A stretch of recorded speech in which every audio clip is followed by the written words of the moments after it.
Yo Shmupers, it's Vinu, this time with my real voice, so brace yourself for the French accent. Today we're talking about Angel at Dusk, which launched on Steam on January 12, 2024 and on Switch as digital-only release on November 7. Published by Henteko Doujin, known for bringing us excellent and original indie games, including a lot of shmups like Kamui, Hellsinker, Grand Cross Renovation, and more recently, Grotesque Art and H.R. Developed by a single person, Akiragoya, who is no newcomer to the scene as he started to make indie games or doujin in Japanese back in the early 90s on the legendary Japanese Sharp X68000. Any dedicated shmup fan at least knows this machine by reputation thanks to its incredible arcade ports like Cotton, Gradius, Salamander, R-Type, Dragon Spirit and many more. Not to mention to some legendary doujin games still praised today like Croissant. In short, an iconic machine. And so it's priced today. Even the mini version cost a fucking damn kidney. That's insane.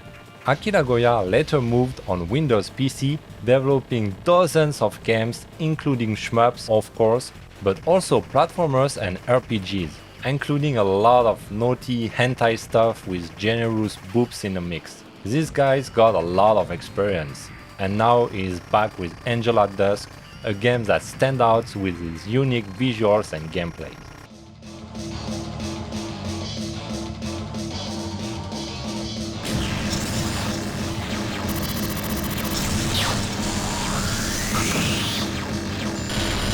The first thing that immediately stands out when playing Angel at Dusk is its grotesque art style, heavily inspired by H.R. the creator of Alien, but with a unique twist. It's not just a copy. Akiragoya has infused it with his own identity. This kind of bold aesthetic is very divisive. You either love it or hate it. Personally, I really like it. It's a refreshing change from the usual shmup visuals. As for the story, you can tell it's something that's been brewing in Akiragoya's mind for years. Just look at the 176 notes you can find in a game option, it's basically a world book. By the end of 21st century, humanity has synthesized all essential nutriments needed for survival and strictly controlled population growth through birth regulation, effectively solving food and resource shortages. Believing that human desires and individuality were the root of all evil, they decided to erase this flaw. Through genetic modification, they eliminated gender difference, creating a pure form of life. To further suppress desire, humans voluntarily gave up their sense of taste, smell, and touch. In this process, they created angelic bodies with regenerative and fusion abilities, using them to assimilate all life on Earth, animals, plants, and even microorganisms. They then release a special neurotoxic gas across the planet, erasing the neural development of all organisms and effectively eliminating intelligence. By abandoning thought, consciousness, and desire, humanity degenerated into a life form guided only by instinct. Thus, a perfect, sinless world was born, where all creatures were reduced to angels who could only feel happiness, turning Earth into their personal Eden. These angels communicated and mated by devouring each other, consuming their kind's flesh and blood to transfer happiness. They could also reproduce by simply dividing themselves. After 2 or 3 billion years living carefree on Earth, the aging sun gradually grew larger, the heat and solar storm it caused began to affect the planet, destroying the toxic gas in the atmosphere that were used to suppress the neural development of organisms. As the gas concentration decreased, some angels began to awaken. These awakened angels regained their neural function that had been suppressed by the gas, as well as their self-awareness. They felt pain when beaten by their fellow angels and hated being preyed upon. They became fallen angels, fighting and attacking each other to survive. In Angel at Dusk, you play as one of these fallen angels. I won't spoil anything anymore, but the story gradually unveils the fate of Earth, the falling angels and their warring clans. Usually I don't talk much about the story in Shmups as it's often paper thin, but here I was completely captivated by its originality and deep philosophical themes. It raises existential questions about humanity, the end of life, and our obsessive pursuit of happiness. Understanding the story adds a whole new layer of immersion and atmosphere as you play. To top it all off, the music is incredibly unique, ranging from haunting pan flute melodies to dark, tortured piano pieces and even heavy electric guitar tracks. If you manage to fully immerse yourself in it, the runs become truly mesmerizing, giving you a constant feeling of falling into the void, as hope fades away, reaching the twilight of humanity.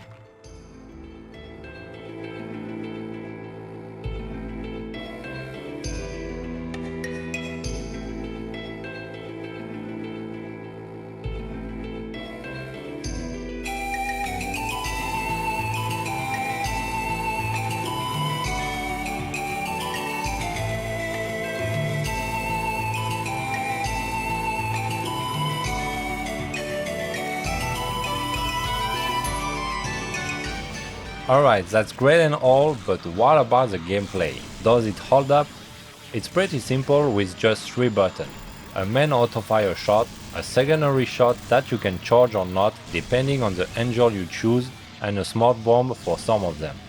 What makes this game unique is that the secondary shot can cancel out some of the enemy bullets and push back the bigger ones, so you will need to time this attack right to use it at the perfect moment. The catch here is that the secondary shot is mostly defensive, dealing way less damage than the main shot. And depending on the angel, it's not unlimited, so you cannot cancel everything. In the end, you're not dodging bullets very often, which some players might like or dislike. But that's also what makes the game more accessible, even for newcomers. Another thing that makes it more approachable is a leveling system. Kind of like an RPG where you gain experience by collecting hearts and medals dropped by enemies. There are 2 bars on the right side of the screen. The first one shows your current level and how much experience you need to level up, and the second is the EXP rate, showing how much experience you're gaining.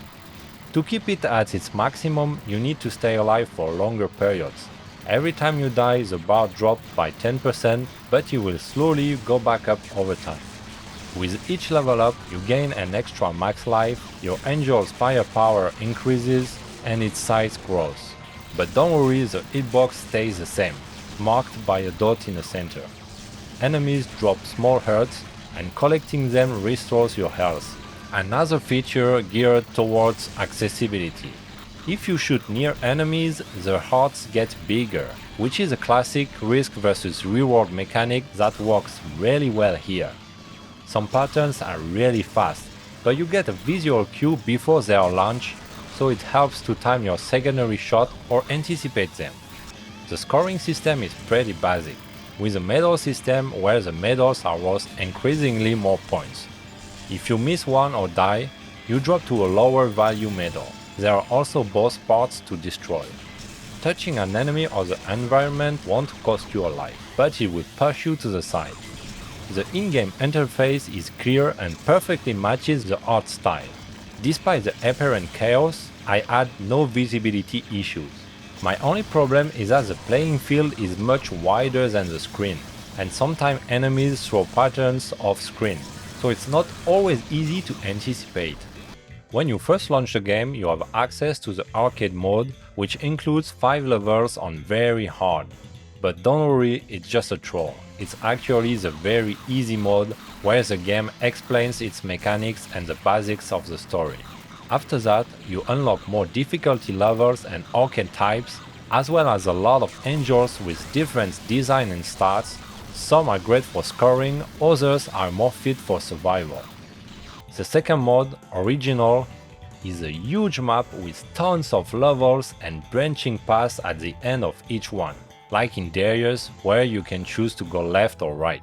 During your runs, you will unlock new men and secondary weapons, as well as bombs you can equip. There is a tons of them, and some completely change the gameplay.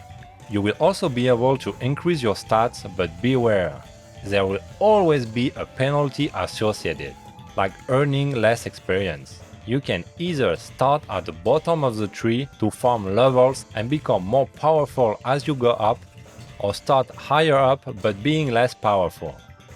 The weapons help a lot. Some are incredibly powerful and can wipe out everything easily in the early levels. Reaching the top of the tree unlocks the true last boss and the ultimate arcade mode. What bothers me about this mode is that, for example, if you start at level 4 in the tree with level 4 weapon, when you reach level 7-8, your weapon won't do enough damage. The enemies will be way too tanky, and the bosses will go into a fury because you're not killing them fast enough. Basically, you are forced to die, no matter how skilled you are, and that's something I absolutely hate. Personally, I'm not a big fan of this mode because it involves a lot of farming, especially for weapons, and you have to replay levels over and over. That's not what I'm looking for in a shmup, as I'm more into the arcade side of the genre, but that's just me.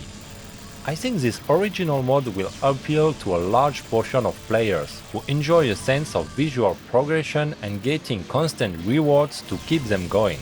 Once again, this makes the game more accessible to those who aren't used to shmups and their brutal nature, where you just have to practice for hours without a tangible sense of progression. It also has a slight Euro shmup feel, but don't worry, there is no ship inertia and the game runs smoothly without slowdowns, at least on Steam. I keep saying it's accessible, but don't get me wrong, the later stages and higher arcade difficulties are very challenging, so there is definitively a challenge here for veteran shmup players too. Another really interesting mode is a tutorial. Gunveins was already excellent and even covered shmup fundamentals, but Angel at Dusk takes it a step further. There is one tutorial focused on Angel at Dusk itself and another one covering Danmaku fundamentals using a classic ship. Everything is super well explained and crystal clear. I highly recommend going through it, even for experienced shmup players. It helps reinforce your fundamentals and put into words things you might already do instinctively. What's funny is that most of the techniques taught in the tutorial don't even apply to the game itself, since Angel at Dusk mechanics aren't mostly focused on dodging. That just proves how much a dedicated shmup fan Akiragoya is. He truly wants players to get better. Plus, the tutorial has a quirky sense of humor that makes it really enjoyable to go through. We've got local and online leaderboards for every mod in Angel, though sadly replays aren't saved. There is no dedicated training mode, but you can replay individual stages or bosses, which gets the job done. The options menu is surprisingly extensive. You can tweak menu and HUD colors, reduce or completely disable your Angel sprite scaling, change your hitbox color, adjust bullet outlines, and even activate a no-nipple mode, which unfortunately I had to use here to avoid getting striked by YouTube. However, there is no tate mode and the game is only in English. Normally that wouldn't matter in a shmup, but since there is a tons of story, it's worth mentioning for not native speaker. Now let's talk about the menus. They are a mess. The UI feels straight out of an early 2000 doujin game. Super bare bones, cluttering with text and flashing elements everywhere. It's functional, but damn, it's so ugly.